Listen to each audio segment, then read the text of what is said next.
Good morning, everyone, and welcome to American Scouser's morning coffee or tea with American Scouser, which is now, by the way, brought to you by Reckless Coffee. So, this is a perfect, I think, sponsor for us because our coverage is pretty darn reckless itself. So, as always, the greatest dad is in effect. Second greatest Gordo is here. What's happening? Hey, what's going on? Second greatest dad doesn't get his own mug, so I had to go get one from Casey's. But Yeah, see, you got to earn it, brother. yeah, right. It takes a little bit. It takes a little bit. It's hard to find a second greatest dad mug. Yeah, that has to be like a. Is there still Spencers around? That's the kind of stuff that you'll probably only find. I don't want any coffee mug with anything on Spencer's. I was gonna say there's no way to clean that. You can't even bleach that shit out. John is also with us. John, what's happening? John is more like, what is Spencer's? Damn, so young. I don't want to say anything, but I was kind of like, what is Spencer's? But hey, I was like, yeah, I'm good. Haven't recovered too much from the weekend, but can't do anything.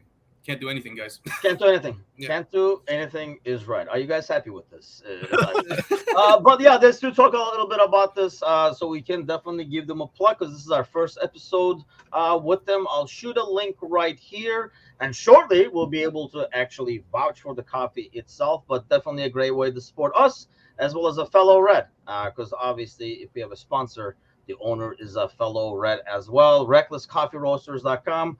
Go ahead and check them out. A bunch of different stuff, merch as well. But yeah, give us an order, place an order, and tell them American Scouser sent you.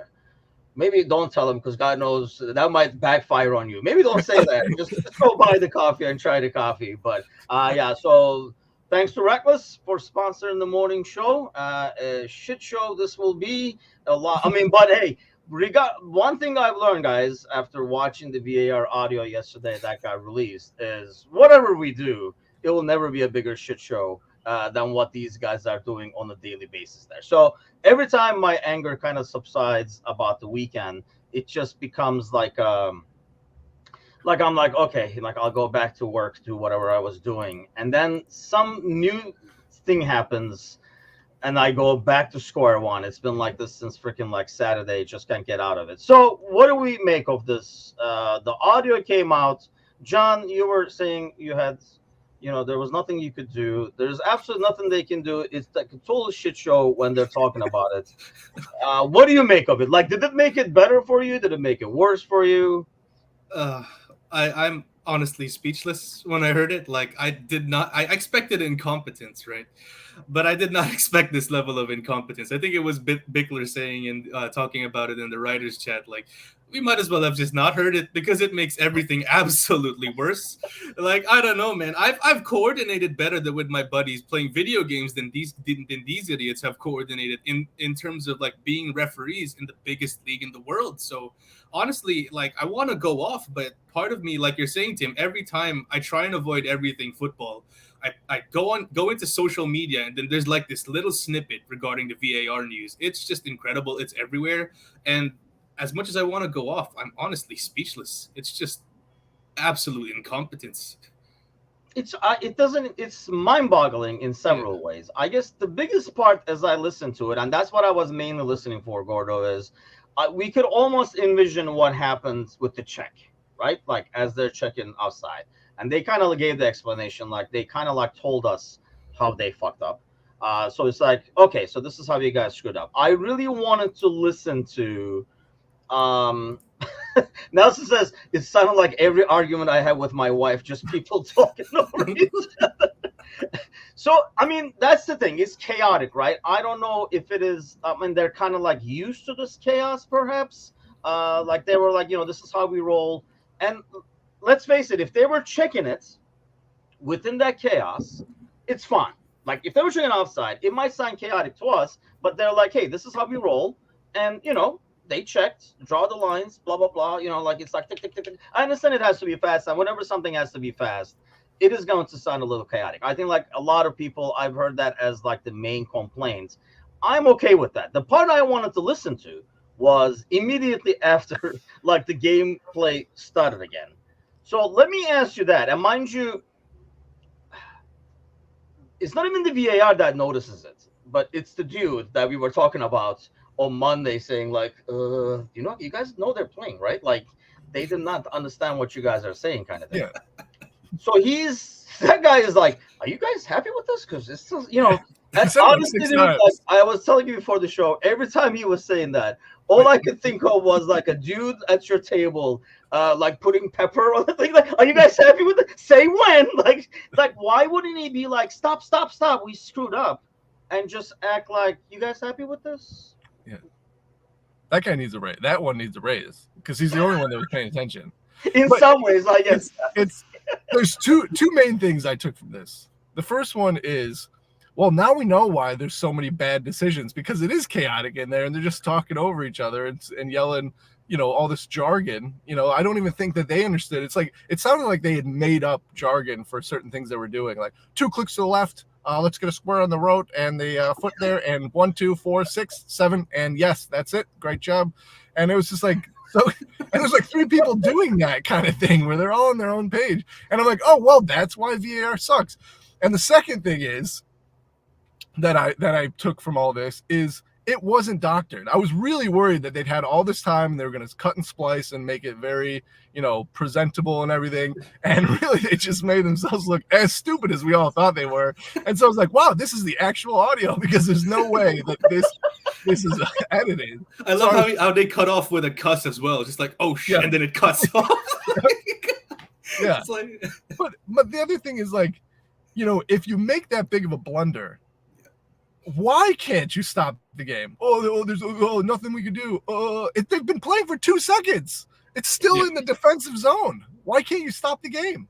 I'd be like, yo, actually, we really fucked up there. Let's just stop. I don't think anyone would have a problem with that. I don't, and that's the thing. I mean, we're definitely going to talk about it in the panel show, and we do have like Jake from who represents Spurs, and he even said that, he would be kind of like ticked that, hey, that's against the rules, kind of thing. That stopping the game after it started or whatever, but at the same time, he would understand and agree to the fact that, hey, you know what? At least they got it right. Like they did it which one is worse? I mean, I guess I keep going back to that. Yes, it looks bad and say, oh, I thought he said black. I guess he said yellow, or, you can pause it and say, hey, we screwed up the communication over here. But John, it looks 10 times worse to and they ref the game with that in the back of their heads the rest of the way. And you would think you would get away with some shit and there would be so much for makeup calls, because we didn't get really any makeup calls. You would think they would try to somehow make it up. And obviously they can't. Actually, they double down on it, really, if you think about it. So I guess when you listen to that, are you like worried about the chaos as well, or just the overall stupidity? Because like the terms, and I thought it was so unnecessary. Like I understand you guys are trying to do fast, but it's not any faster than saying, yeah, put the line on his foot. It's like 2 clicks here. Yeah, it was just like some code, like the normal person does not understand what we do in this room, kind of a deal. The thing is, like, even if they do it incredibly quick, it is a clear onside, though, isn't it? Like, seeing where Diaz is, it's quite clear. Like, I don't know, a kid would probably, who has a basic understanding of the offside rule, would probably go like, oh, he's probably on here. The commentator instantaneously, I believe it was Lee Dixon, was like, oh, he's on. He's absolutely on. Like, the moment the screen was there, like, not even a split second, oh, he's absolutely on. Yeah, so, without lines. Yeah, right, without lines. So the refs should absolutely not even need lines to make this call here. And what you're saying, Tim, it's absolutely egregious where they're just like, oh, we're going to try and avoid this, but then compound it with an even bigger mistake. And then, like, how do you guys think this is going to happen? What do you guys think is going to happen after all this? It's just really egregious. And to your point about stopping the game, yeah, it looks bad, but then the first thing that came to my mind is how in the NBA, if they get something as little as the shot clock wrong, a ref just charges in and goes like, whoa, stop. Like, listen, there's barely 2 seconds, and there was even a dead ball situation when the game continued to go on. I believe it was a throw-in for us. So they had a perfect time to stop the game. And mind you, everyone, Bruno Fernandes got a penalty after full time.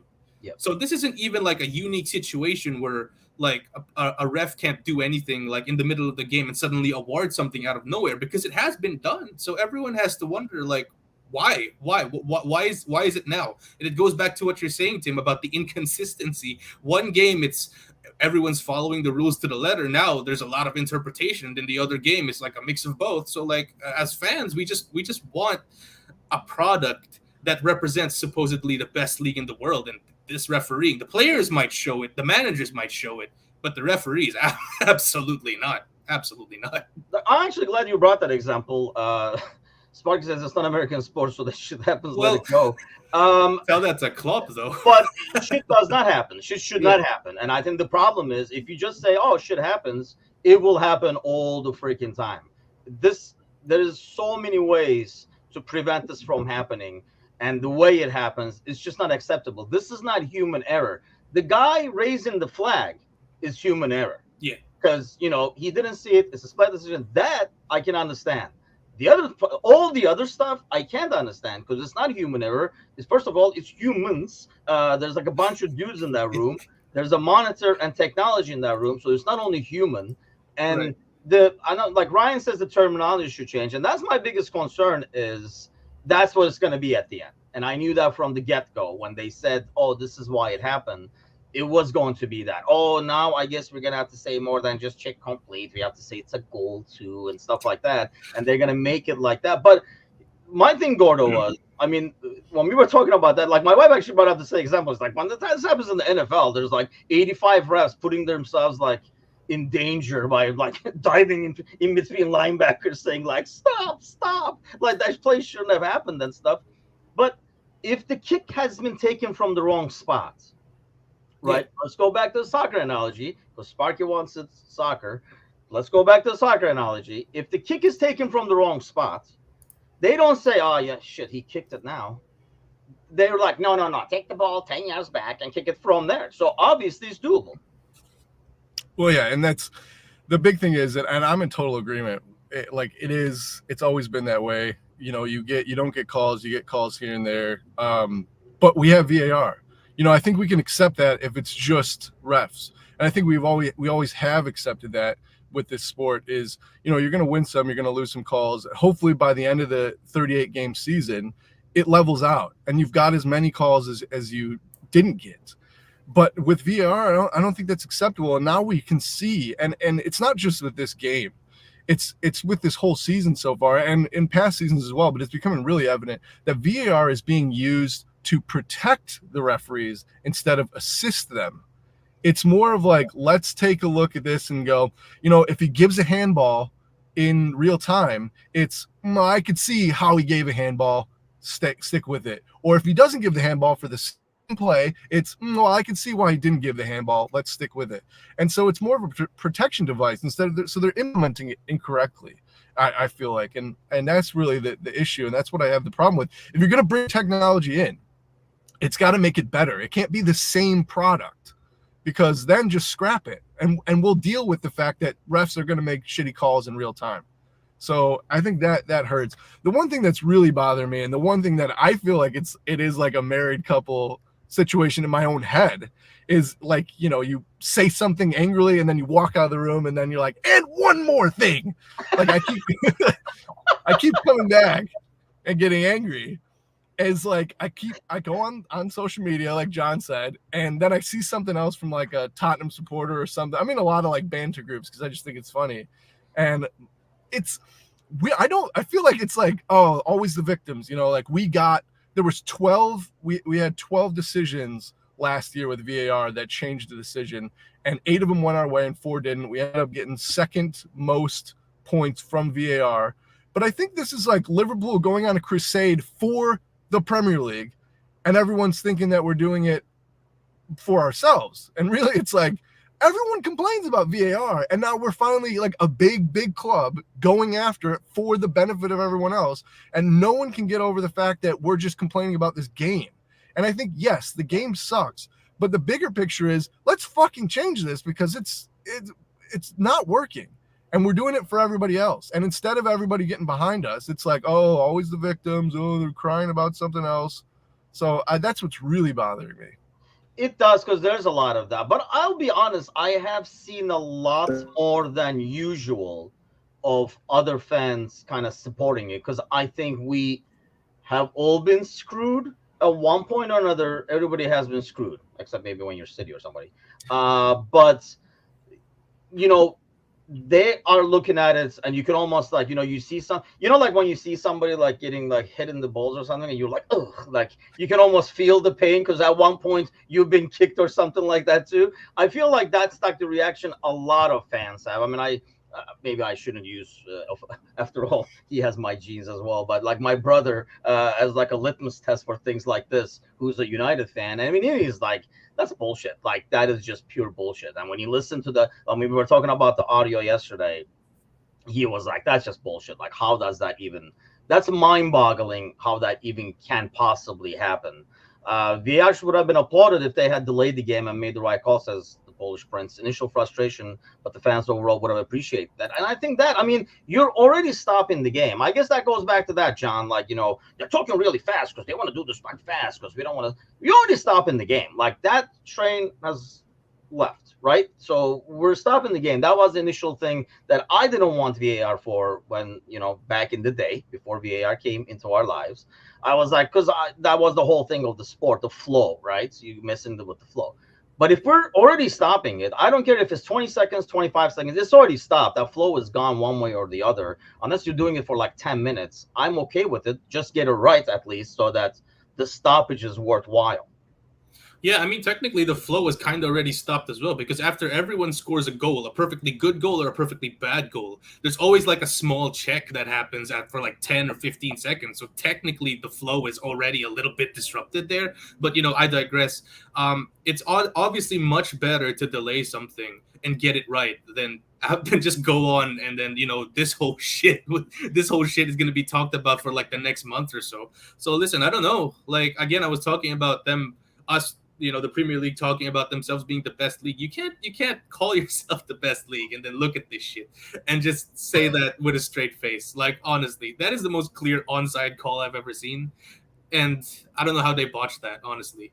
I know we're going to talk about the repercussions about like Klopp wanting a replay and all that. But again, I just, to this day, I'm speechless. I don't know what to say.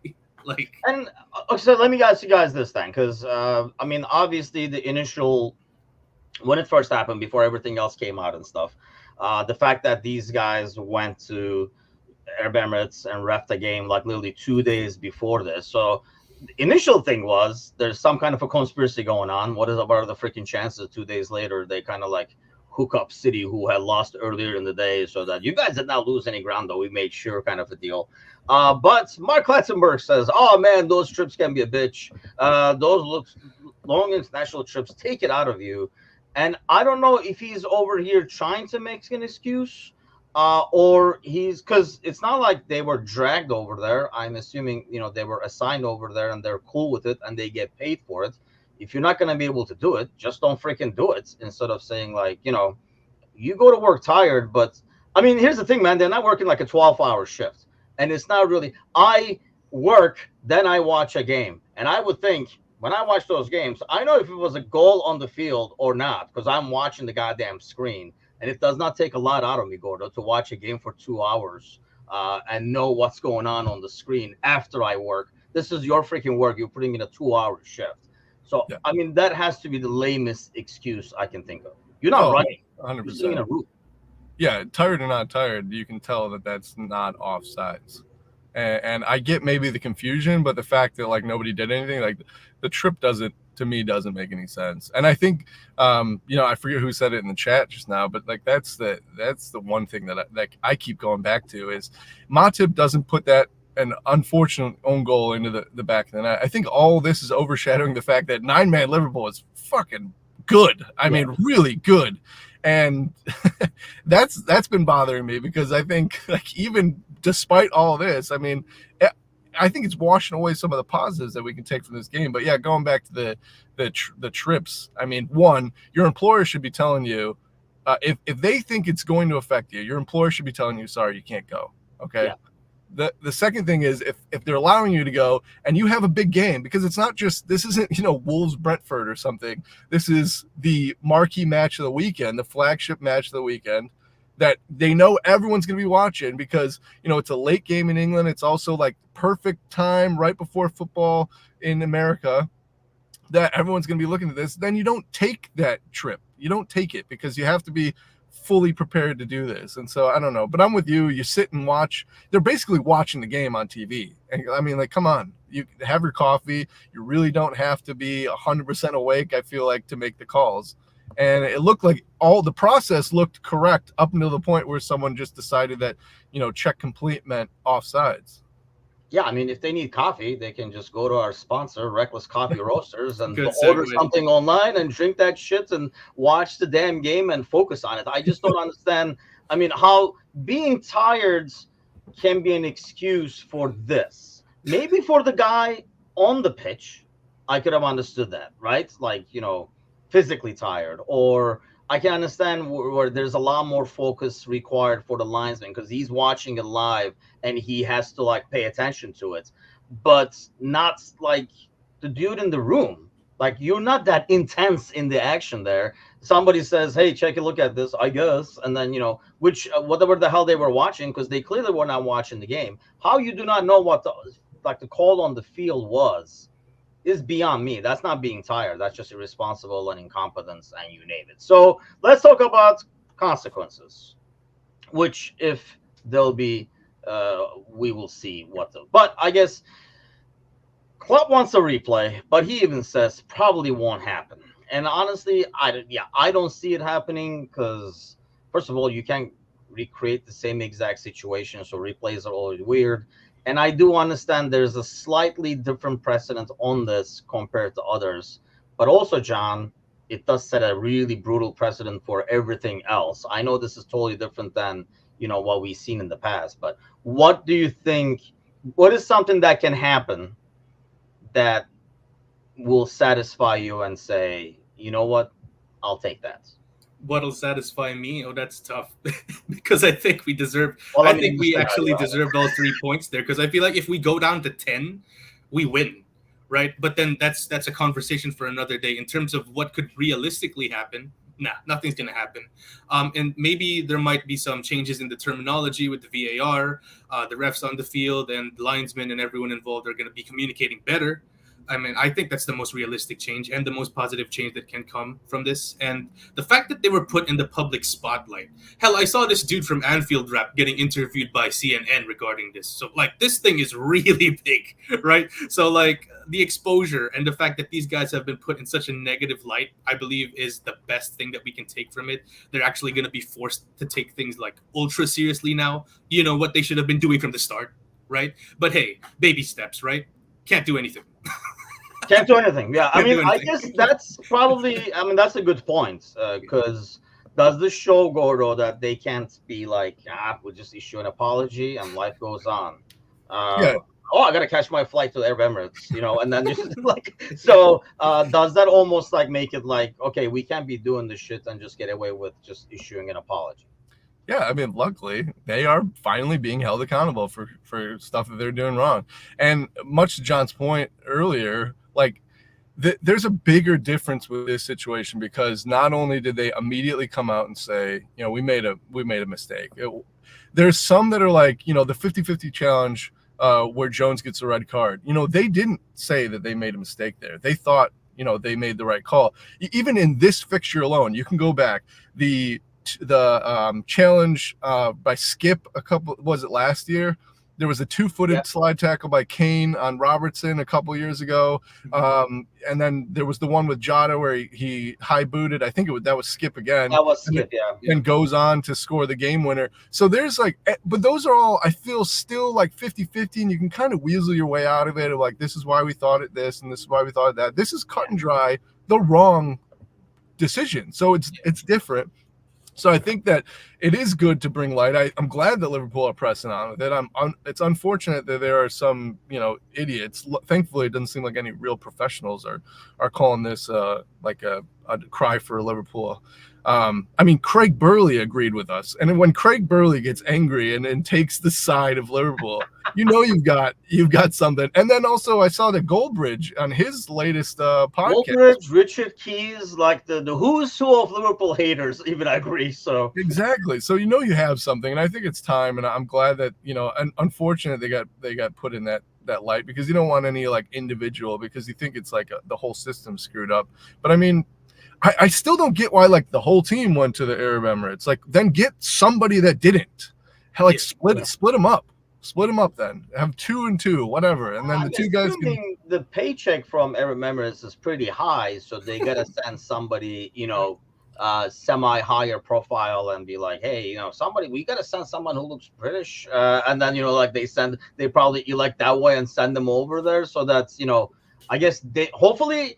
We should probably just go and watch that game and see how the hell they ref that game, because I would love to see that. One thing I know Alan was asking earlier, and I don't know even this is possible, is getting the entire game audio, because it would be interesting I will want to hear the rest of the first half. Like, did this come up again anytime during the game? Or, I mean, I can only imagine like the red card Jones conversation, which we'll get to. Are you shocked that suspension stood, John? A little bit, yeah. Like, I feel like, what can Jones do? Like, I believe it was Lee Dixon saying you need to have someone who's actually played there. Like, someone who played would know that the momentum of Jones, hitting the ball and everything, like the challenge looks really bad in slow motion, but everything looks really bad in slow motion, to be fair. Like, a weak ass punch looks really bad in slow motion. So I mean, this throw looks brutal in slow motion. Right, it does. So I believe it's not being done justice. The nuance of Jones's challenge, like the why, is not being done justice. So I'm a little surprised, but considering how everything is going for us, man, I'm not surprised that it stood as well. Like, we were talking about it yesterday. Like, I sent you the link. It's the least surprising thing out of all these things. Like, Jones's suspension getting upheld. So I don't think it is. I don't think it should be upheld. But again, with how things are going, listen, man. It's just typical, isn't it? Right? Yeah, because I didn't know if they would. Is that like a double-edged sword for them there, Gordo? Like, if they kind of like cancel the thing, it's gonna look like they're trying to make up for it. Yeah. But now, like, they're almost like doubling down on it to make it. We really do need someone. Because when you say that, John, I mean, I don't know. Go grab somebody in the background off the streets who like has never watched soccer or whatever. Do you really need to have played the game to kind of see how when you step on something round, your foot is gonna slip over it? Like, I know what exactly John is saying, and Dixon was saying the same thing. I agree. It's a lot more relatable to us because we've been there, done that. But even if these refs have played the game. It's not like they're like aliens that were just brought in. They might not play at a high level, but anybody at any given age who has ever kicked a ball has probably stepped on it at one point or another and would know that's what happens. Yeah. It's that one to me was absolutely baffling. I agree with John saying I'm not surprised that it was upheld, because this is the thing. If they go and change that, then they have to admit that this whole game was a sham. And then there has to be something done, and they can't do that, because then they'll have to go back and review Jota's first yellow card, which they didn't touch him. So then you go, well, then Jota doesn't get sent off, and then now it's 2 red cards and a disallowed goal that was actually onside. Then they have to admit that, like, maybe we should just scrap it and actually do this replay. So I think they have to. But the other thing too is, like, it was a 50-50 challenge, right? So, like, you're always taught to go in strong, and as long as your ball height, I don't see any problem with that. Now, if it was Dembele, when he had the ball, if he had possession of it and Curtis Jones does that, then maybe I could see a little bit. But I thought it was really hard done. I really was surprised, and I was like, I felt bad, and honestly, it sounded like even in the stadium there was that. The Tottenham fans were in such great voice, and it was a great back and forth game. It seemed like Liverpool were going to hold possession, and then Tottenham was going to try and hit us on the counter, and the Tottenham fans were yelling, and then that happens, and it kind of deflated even the Tottenham fans. It's like, all right, well, now we don't get to see like what was going to be a great game because there's a little bit of this controversy, and it took the wind out of them for about 10 or so minutes. And so I think even at the stadium in real time, they were like, I don't know why that happened. So like yellow card, maybe, you know, like, cause you are endangering a player, even if you didn't mean to, you are endangering him. So maybe the yellow should have stood. But yeah, I think the reason that they decided to uphold it is because if they reversed it, then you've got some real questions to answer. Yeah, that's a good point. Actually, I didn't think about that because then it just becomes like, so what did you guys get right? I mean, Yeah. Mateo says Jota deserves to be sent off. Honestly, I initially thought that by rule he deserves to be sent off, but when you really read the rule behind the wordage, like the verbiage of intentional, like damage or endangering the other player and stuff, this really does not qualify. If you really look at it, I don't think it qualifies, but I don't think they were going to go back and change it anyway. The moment it happened, I was like, nope, they're going to look at the last still one again, and it's going to go that way. That whole process we talked about on the Monday night podcast is done incorrectly in the first place by the rule of law of VAR, where he walked up to a screen to a still shot as opposed to watching it in real life and then having it slowed down by request and paused and stuff like that. He literally like walked up to it with that freeze frame, and that's not how VAR is supposed to work in the first place. He's supposed to go and watch that again live, then ask it to be slowed down and stuff like that. The entire communication sounded like the back of my car when all three kids are arguing over who got the most French fries. Meanwhile, Bickler has the large to himself up front, of course, and having the kids wrestle over a small fries in the back, probably. But yeah, I don't know what would come off of it. I do not agree with this at all, though. Where we just like suck it up and move on. I don't think the right way to do it is, say that and then say, oh, everybody's always against us, because if you don't do anything, you're just going to get bullied. We've lost league title. Sorry, Tim. We've lost league titles by a point. Yeah. Twice. More than once. Yeah. Yeah. That's the issue. And I mean, that's the thing. It's like, if you're getting bullied and if everybody is always against us all the time, being quiet is not the way to go. And I don't think that's how the city has done things over the years. So it kind of goes against what the city does as well. It's a very vocal city about what it does. I mean, Sparky knows, obviously, being from there. So it's not being quiet, I'm going about your business, is not going to stop you from that, having everybody being against you for one. And if you don't stand up to the bully and, voice your concern, you're just going to keep getting bullied. Go ahead, Gordon. Onto that. Like, I think that's also the misconception that it may just be me personally and misreading everybody else. I think we've moved on from the game. I like, all right, we'll take the loss. I don't think that that's where the frustration is. It's like, I feel like the majority of Liverpool fans are like just upset. Like, let's do something about VAR. I think that's the other thing that a lot of other fans on some of the banter pages on social media are getting confused is like, yeah, we've accepted we lost the game. Okay, it sucks. We shouldn't have done it, but I think we've moved on from the game. I think now we're going after VAR. I don't think it's I don't think this. Having said that, do you think Klopp saying like replay and stuff like that kind of like keeps that door open? Oh, 100%. I don't know why he said that, because like we kind of mentioned already. I mean, that just opens the door to everyone who just feels aggrieved by a VAR decision, and then it's going to be replays all over the place. And next thing you know, you go from a 38 game season to a 60 whatever game season because everyone's asking for a replay. But I think that I want to say the majority of fans have kind of taken the loss on the chin. It is what it is. That's what happens. But it's like, all right, let's fix it so that not only does it not happen again to us, but it doesn't happen again to anybody else.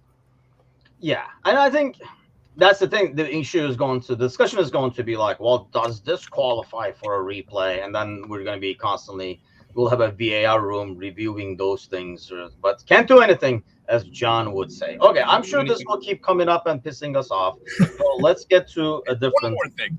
One more thing.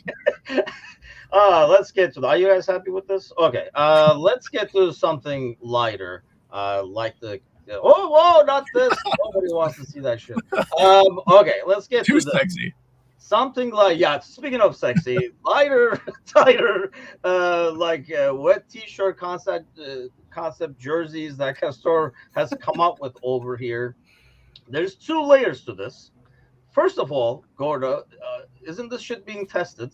Right. Or they like manufacture like hundreds of thousands of them or whatever. Right. And how the hell does this come there? And there's a second layer to this is they are finally solving this. Like Castor is like helping because obviously it became an even bigger issue with the women's team playing because they definitely did not want that because it literally looks like a wet t-shirt contest at all times. And like literally 3 minutes into the game, it starts looking like this. Yep. And but Everton comes in.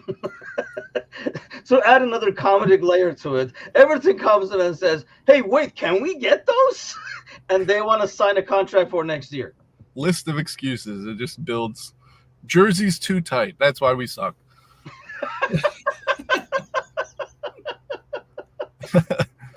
John, did you buy yourself a West Ham jersey? I mean, Aston Villa jersey to kind of, Oh no, thank show you. off the muscles. On the TikTok.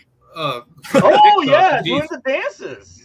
Maybe 10 years ago I would have bought it, but man, ever since I started working, man, all those tight shirts, no thank you. I bought this Liverpool training kit last year because the training kits they typically fit all right, but then this one was egregiously tight. I don't know why. It was like a player fit. It was like one of those muscle shirts, and now I can't wear it because it's so freaking tight. So I'm not a fan of those shirts, man. Like this one fits fine.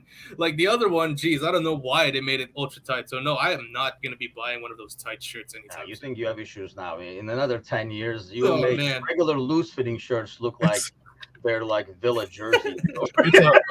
That's what you get when it's 100% recycled material. It's just a garbage bag. That's all. Right. Jay Nip's TikTok page. Hey man, we have to do this. Wait. When you interview, we talked the first day, Tim, about what shit I'm gonna do, you didn't say any of this. Let me just bring that up for the public. Hey, additional duties. Are you happy with this? Additional duties upon further review. Right. We need you to contribute more. We have our sponsor. Hey, how about if Reckless Coffee Roasters, our sponsor, says, you know what? That's part of the sponsorship order. Want some tight garbage bag shirts and John doing some TikTok dances. We've got a very strong cup of coffee, and we can get them through about 5 or 6 TikTok videos of that energy. There you go. That should be the tagline. I think we just came up with a tagline for them too. So game coming up, obviously tomorrow. I think all these red cards kind of like make up the lineup as well. Yeah. I don't know. Maybe normally we wouldn't see McAllister, John, but his bro is there, so I'm assuming he's going to be out there because club does these things where it means to the player he's going to play even if it wasn't in the plans. Mm-hmm. What kind of a lineup do you expect to see? That's a good question. I think Trent starts tomorrow. Like, I think he needs a game to get him back up to speed. And obviously, we'd want him to start on the weekend against Brighton. So I think he starts tomorrow at right back. Obviously, the goalkeeper picks itself. Kwanzaa and Konate again. I think Matip's done well to conserve his place for Brighton, honestly. Like, as much as I love Konate and as much as everyone has been slating Matip this year, he's been really good. Like, yeah. let's not even mince words here. Tsimikas, midfield. McAllister plays because of his brother. Jones plays because he's not playing in the weekend, that's for sure. Endo, right? So it'll be nice to see McAllister pushed forward. For my attack, it's going to be Dope, Nunez, Jota. Okay. Yeah. What do you got there, Gordo? You'll be with me in the pre-match show tomorrow, but... Yeah. I think it's probably not too dissimilar to what we saw in the last game. I think, you got to give players minutes. You got to get their legs up to speed. These are professionals that need that time. You can do as much as you want on the training pitch, but until you actually get out and implement it on the field, Klopp wants these guys to be able to jump them in and push them into positions when we go down to 9 men next week. So, please God, no. Yeah, Sparky says just finish with 11 players. But yeah, I think attacking line, I'll go with the same. I think the back, I'd like to see Kwanzaa and Konate again. I think that Trent needs to get in there. I mean, he basically forced in. I think that kind of pushed Klopp's hand with with the red cards. I think he probably wasn't prepared to bring on Trent. He got burned the first 2 times. He did settle into the game, but like, that where he went into that was kind of getting overrun anyways during the game. I mean, that honestly, it felt like Trent was in the VAR room. Yeah, Did not know what was happening in the game because you guys saw that moment we had 11. You guys saw that moment where he froze. Yeah, I was like, Trent, what is that lag? Yeah, What is this? he glitched for a second. yeah.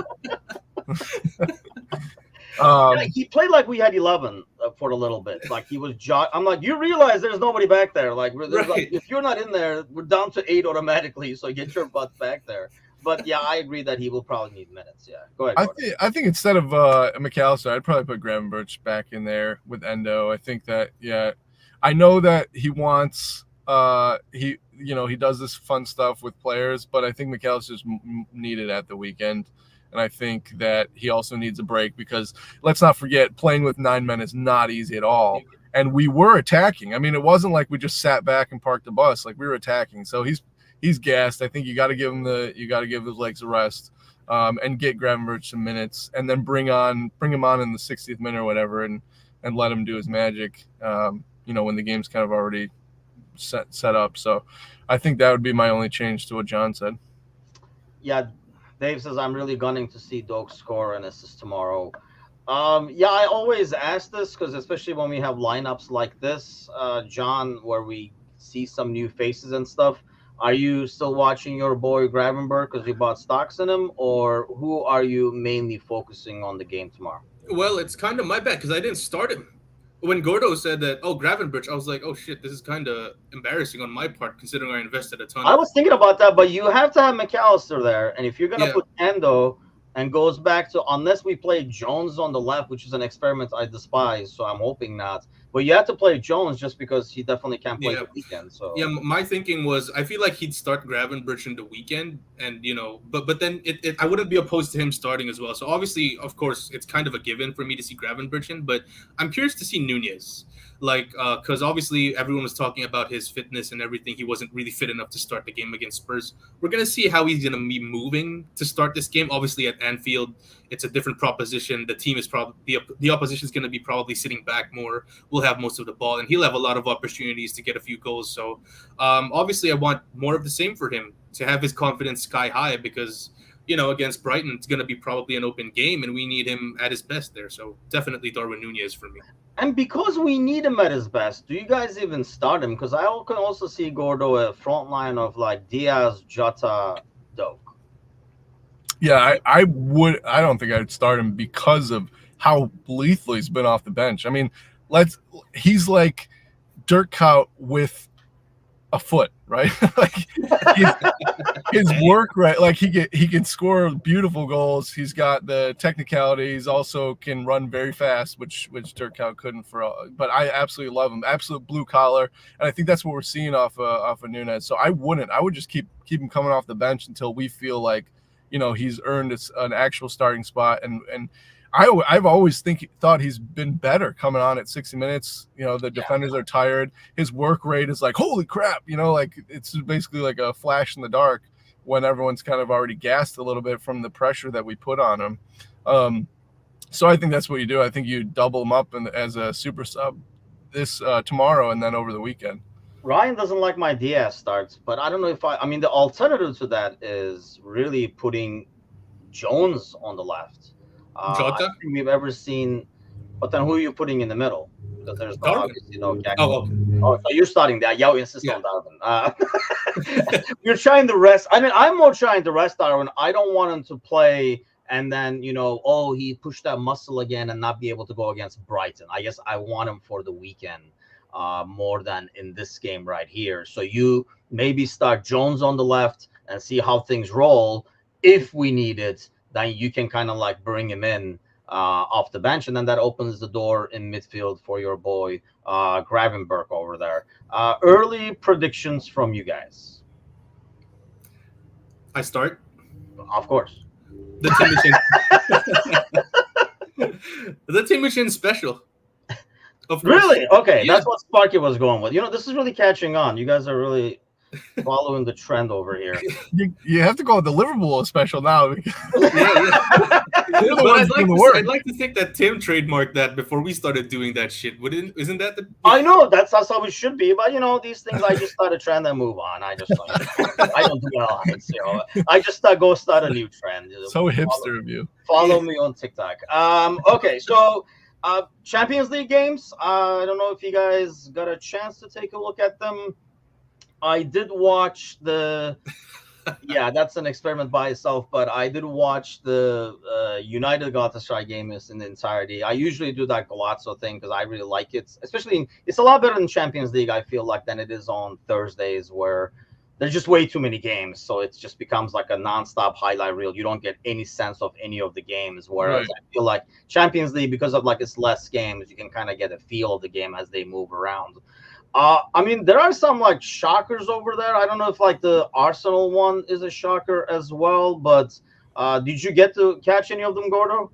Yeah, I did. And actually, I do think that Arsenal one is going to have huge implications because let's be honest, City lose 2 in a row. They've got Leipzig today, Yeah, and then Arsenal at the weekend, which they could get wins today and at Arsenal, but that's after 2 losses. Those are 2 very tough games, and you've got a locker room that doesn't very often lose 2 games in a row.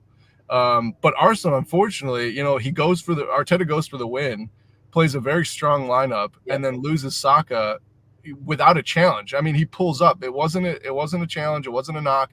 He pulls up on his own, uncontested, and I don't think we'll see him at the weekend. So I think he shot himself in the foot. So I think that one has more. The loss is they can handle the loss. There's 6 games in Champions League group stages, but I think that what it does is hinder them for the weekend, and that could hinder them for the season. So we'll see. and that was, I mean, it's a team that already had a ton of like injury issues, and probably Arteta could say, hey, I had to field that lineup because all these injuries. It's not like you can rotate a whole lot when you have like already like 5-6 injuries and stuff like that. But yeah, that does really hurt him. And I don't know, like I was almost like torn when I saw that and heard about it because I'm like, I think if we're chasing someone, I'd rather be chasing Arsenal than City, especially come spring when they're like rolling over there. United's. That was a full-blown comedy. So many mixed emotions as I watched that thing, between joy and despair and everything in between. What do you get out of that, John? I mean, now they're literally bottom of the group. Will they be joining us in Europa soon, or will they even make it there? They are definitely joining. I messaged my uncle who's a United fan. I was like, bro, we should have just switched over because we're looking like the Champions League team that deserves to be in the competition while you guys look like you deserve to be where we're at. So I don't know. Like, listen, I didn't think United was that good, even when they finished, third last year. But I didn't think they were this bad either, right? You get me? I didn't expect them to fall to this level where is that Ten Hag or Ole Gunnar Solskjaer there managing them? Like to that level. And does it matter? I guess is the follow-up question to that. Does it matter? Do you think it is the manager? We were talking about this in the Discord channel. I mean, I think the whole system and the setup is screwed. Doesn't matter which manager you have. The system meaning like the ownership and the front office and all that stuff? Yeah, I mean, like how they recruit, what they do, how they handle problems, which is why I feel like they get more problems. I mean, you see Onana play, and I don't know, like I feel like the manager gives you, like, Ten Hag, is he over his head? I think so. But I think, are all these managers over their head? I don't think so. I almost feel like they have managers who go to the ownership. They're like, I always go to this because, as Matush would say, because I have like weight issues, I always go to this like food making analogy. If I come to you and I'm say, hey, this is what I'm going to cook. So here are the ingredients I need. And then you kind of pick and choose what you're going to get out of there. And then maybe get other shit that is not even in the recipe. And then expect me to cook that meal for you. It's just not going to happen. And if I do it, it's going to be half-assed and not good. And even bigger issue is you had all this molded shit sitting around from leftover from other managers that I can't get rid of. Yeah, that's a very good analogy. And I feel like the pressure of it's kind of like Liverpool in the 90s, like the pressure of coming off such consecutive years of success, basically dynasty levels of success has finally caught up to them. Like everyone makes fun of us being like, 30 years not winning. Like United isn't far off. They're like what, at 10 years now? Like for all like More. They're getting yeah, there. yeah. In a few years, they're halfway there. So it's not that easy. It's not that easy to try and replicate what Sir Alex. It's not easy at all. So I think for a manager to actually have some sort of consistent success there, like obviously I'm not familiar with the inner workings of how United is inside, but using a Liverpool analogy, they kind of have to give a manager sort of a no pressure situation, kind of like how Liverpool gave Klopp. Like first season we finished 8th, right? If we're talking about like let's say a United, a Chelsea or City, like he'd probably be sacked after the year, right? So in essence, you didn't give him time. So I don't think Ten Hag is all that, but I feel like in order for him to be maximized, United should maybe give him sort of not an open checkbook, but like a clean slate to make all these mistakes to get the players, and then maybe some will work out, maybe some won't work out. Give him that leeway for mistakes and all that, and maybe he might actually create something there. And don't get my words twisted. I'm delighted that this is happening. I'm absolutely delighted, but looking at it from a football fan's perspective, like seeing my team like go through that stage for years, right? The Gerrard years, the Rodgers years. It's just funny because it went full circle with them. Like they're essentially going through what we went through, like after the dominant periods of the 70s and 80s. So it's glorious. It is glorious. It's really a lot of fun to watch, and I mean, I had a lot of fun watching that game yesterday in some ways, and then it's really weird. But at the same time, do you think like Ten Hag kind of like overachieved too early, and it would be better off for him if it was 5th or something last year, because I think the pressure of having to do better than the year before, especially with even more money spent and guys brought in, has really like kind of like blown up. No, I 100% agree with John's statements. It's that same thing that we went through in the 90s, where like eventually you have to give up the fact that we were good, because those fans still have the mentality of like we should be winning trophies, and no, you shouldn't be winning trophies because you're not good enough. And once you accept that and go, shit, we aren't that great. Let's put him in a situation where we give him some time and build his team up over the next couple of years. I mean, look at Arsenal last year. I mean, the year before or the year prior to that, I can't remember which Arteta year, but it was Arsenal were trash. Yeah. And they were talking about, is time up for Arteta? And they went, you know what? No, he's a young manager. We believe in what he's doing here. We're going to give him time. And they gave him time. And now they're a decent squad. He's got all the pieces he needs. Arsenal, when they line up before they even go out, what they're going to do. They have an identity. There's, again, leadership there, which currently there's a lack of Man United leadership. And that does stem from the front office, because it is, like you said, it's like, let's make a shepherd's pie. And then, and by the way, we also included octopus in the form of, Ronaldo or Pogba, where they just Maguire. It's like, what is that taste? Like, it's obviously it's expensive, but it doesn't go into shepherd's pie. And so like, why do we have this guy here? And so I think like that, I think that's really the mentality. And there's all this pressure from the fans to be the United of the 2000s. And they're not. And they have to, as soon as the club accepts that, then they can move forward. But I mean, when you're a club that has a sponsored tractor, I mean, you're a little delusional, the official tractor sponsor of Manchester United. Like, what the fuck? I bought this tractor because of I'm a huge Man United fan, so I bought this giant combine. Let me just say that I'm going to start using that food. Let me just say that I'm going to start using that food analogy from Tim like a lot now, because it just fits a lot of situations. It's very versatile. It's a Cody Gakpo. It's the Cody Gakpo of analogy. Trend, throw it away. I'll just go find something else. We're still waiting for your World War II analogy. Like this is like with the whole VAR situation, it's like the Battle of Little Bighorn or some shit like that. Like where the people in charge should have at least been ready for what was to happen, what was going to transpire, but they weren't. So like there we go.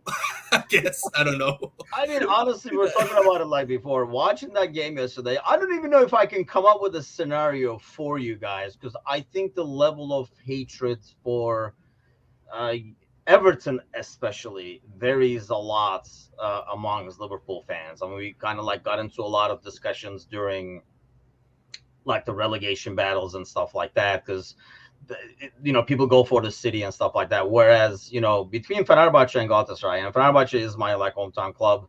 My grandfather, on the side over here, is like a Fenerbahce player, one of their all-time best. I mean, he's always listed as like their top 10 players of all time and stuff like that, which is really cool. So I mean, I'm like born into the Fenerbahce family, and Galatasaray, there's just full hate and nothing else. There's no city love. There's nothing. And watching that game yesterday, and I despise United. I actually despise United more than I despise Everton. So watching that game yesterday, we were talking about it with my brother, and he actually said, "You've been there way too long." Because I think, Gordo, maybe you can relate to this, because I think we don't get this in soccer over here. But especially back home, you hated playing Galatasaray because that result, I mean, you did not want to go to school the next day. Yeah. Because if that result was bad, you were going to hear from it like for days. Right. Like the entire week was shot. That's why the game meant so much. And that's why my brother yesterday was like, I can't believe you're even debating who you're going to root for. Because that would not even be in a debate probably when I was like 10, 12 or something like that. But because he said if it was Liverpool playing Galatasaray, he would be rooting for Liverpool because the Galatasaray, the hate is strong with that one, it's like back home. But I mean, does United Everton game even come close to that for you?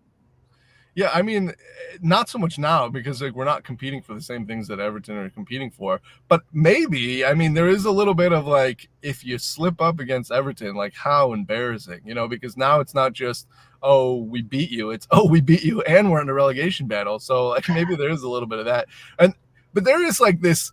That over the last 2 years with the relegation battles, there is this tiny little piece of me that's going, God damn, like Liverpool needs 2 Premier League teams, and I'm kind of rooting for them to get out of it. I don't want to see them get relegated because just for the city, because of what that game means. And I keep going to myself, like, should I be feeling that? Because like the rest of my family is like, my dad has one sister and she married into an Evertonian family.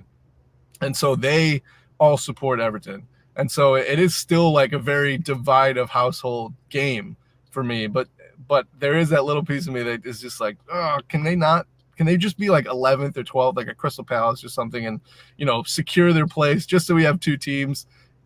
See, that's why I think it's different. Like, we would have killed for Galatasaray to be relegated, and there would be parties everywhere. I mean, there's none of that because I don't know, because it's Istanbul. Like, I mean, the way it is, they were calling. Fenerbahce was playing another Istanbul team, and they were calling it a derby because it was in beIN Sports in English I was watching. And I'm like, dude, that is not a derby game. Like, just because they're from the same city. Maybe technically, but that is not, Fenerbahce Beşiktaş games are considered, like Galatasaray games are considered that. But anything that comes close to you, John, even like in a different sport where you watch 2 teams. I mean, I'm watching that game yesterday. I don't know what it is that you put on that Galatasaray jersey. It's like a douche skin. Like instantly, the moment you put it on, it's like you're like a biggest asshole ever. And so I'm watching the game, and I'm like, God, they are so freaking annoying. And then I see United and Fernandez gets the ball, and I'm like, God, they're so annoying too. So it was just like I couldn't decide who to hate on more. So I was really watching that whole Onana sequence of him giving the penalty kick, I'm laughing, and then they missed the penalty, I'm laughing. Then they score, I'm laughing even more. It was just like I didn't know to celebrate or not. But anything come close to you where you watch a game where you despise both sides so much, like over the top? Well, does the NBA count? Because like, I mean, I'm not like totally like a diehard supporter and connected personally to a team, but whenever I see LeBron playing, man, I just get heated because I don't know, man. Like I think he's an absolute. It's a different conversation for a different. Okay, who is he playing against? Because you gotta hate somebody on the other side as well. You gotta hate somebody on the other And side you as can't well. just hate LeBron. I mean, we're talking teams over here, so you're talking, that's why it's such a weird experience. I wish Yeah, they it's a would weird kind of experience. like Like I'm feel thinking it. about it. I'm thinking about it as you asked, and probably the closest thing that I'd say I experienced personally was when I was at university, because I studied in the Philippines and I studied for De La Salle, and we had like an arch rival called Ateneo de Manila.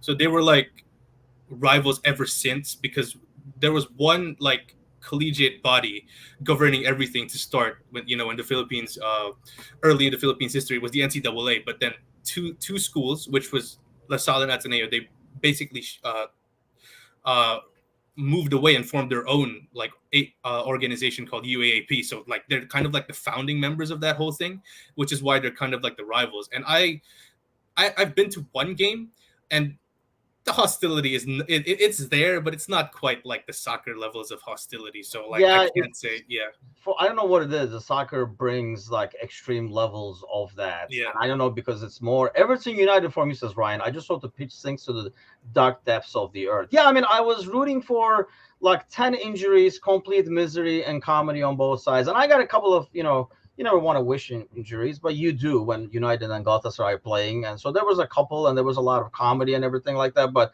yeah, it is just such an odd feeling because obviously Everton United is not one for you, Gordo, that gives that hate both sides extremes level. United for sure. I think United more, and maybe that's just because like growing up here as a young kid, the only thing we could watch were United games, and my dad would turn this shit off, so I couldn't even watch. I couldn't even.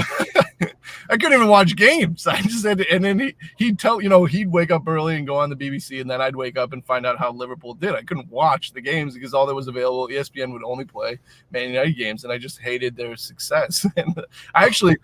Like I was supporting Bayern Munich in the '99 final, just because it was a game that I could watch that wasn't United. I didn't know anything about Munich, and to this day, like I still have that little bit of like, oh, let's see how Bayern did, just because of that one game. When I was 10 years old. So it's just like I have like friends that's like, oh yeah, we get along great, but like that weekend, it's just our group chat turns to just vitriol, just you and this you idiot, you dumb. We're gonna absolutely wipe the floor with you. And every goal that went in, I'd send him a little video when we beat him 7-0. So like I think it's United for me, but I think that has more to do with like United were more of a target when I was growing up than Everton were.